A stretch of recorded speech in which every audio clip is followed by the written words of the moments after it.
કેવું છે ફરી આપણે વિડીયો બનાવીએ છીએ અને એટલા માટે બનાવવું છે કે સબસ્ક્રાઈબર અને વ્યુઅર આપણે કેવી રીતે વધવા જોઈએ.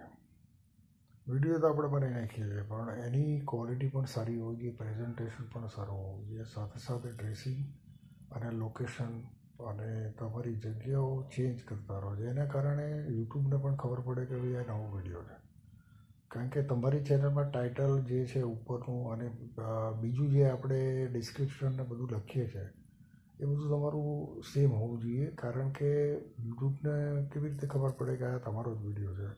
હવે વિડીયો અપલોડ કર્યા પછી બધા સેટિંગો પણ કરવા પડે છે અને એ બધું કર્યા પછી જ તમારે વિડીયો અપલોડ કરવાનો રહે છે. જેને દરેક વિડીયો અપલોડ કરતી વખતે આપણે એ ધ્યાન રાખવાનું કે આપણો ટૉપિક જે છે એ પ્રમાણે જ આપણો વિડીયો બનવો જોઈએ.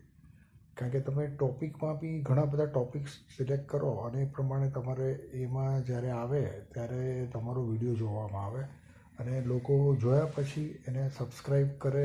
એના માટે અપીલ આપણે કરી, જેમ કે હું પણ અત્યારે કરું છું કે ભાઈ મારા વિડીયો તમને ગમે તો થોડું ઘણું સબસ્ક્રાઈબ કરો ભાઈ, તો આગળ ચેનલ ગ્રો વધારે થાય અને મારી ગ્રોથ હશે તેમ તમારી ચેનલ બી ગ્રો થશે. હું પણ બધાની ચેનલો સબસ્ક્રાઈબ કરતો રહું. એવું નથી કે ભાઈ આપણે આપણી ચેનલનું જ બધું જોવાનું, કારણ કે બધાના સબસ્ક્રાઈબ કર્યું એ લોકો પણ આપણા વિડીયો જોતા જ હોય છે.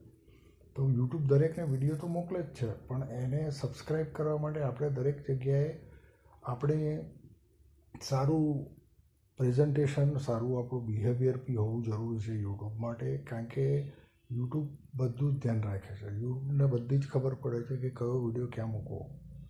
બરાબર છે. હવે આપણે સેટિંગમાં બધું ટાઇટલ બધું આપણે કરી લીધું, પછી આપણે ફિલ્ટર કરવાનું, પછી એના પછી આપણે વિડીયો અપલોડ કરવાનું. એમાં બધું આપણું ટેગ, જેમ કે શોર્ટ્સમાં આપણે ટેગ કરીએ, વિડીયોમાં તો ટેગની બહુ જનરલી જરૂર નથી હોતી, પણ કરો તો ઠીક છે. પણ બાકી કે એમાં વિડીયોમાં ટેગ કરો કે ના કરો એનો કોઈ મતલબ નથી.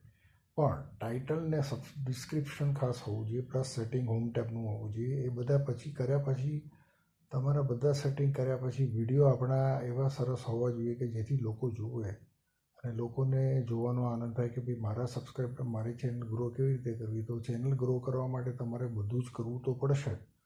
અને સાથે સાથે બીજું આપણે હતાશ થવાનું, વિડીયો અપલોડ આપણે રેગ્યુલર કરતા રહેવું પડે. કયો વિડીયો ક્યારે વાયરલ થાય કોઈને ખબર હોતી નથી, પણ થાય છે ખરો. બરાબર. હું તમને અપીલ કરું છું, પ્લીઝ સબસ્ક્રાઈબ અને મારા વિડીયો જોતા રહો. Thank you.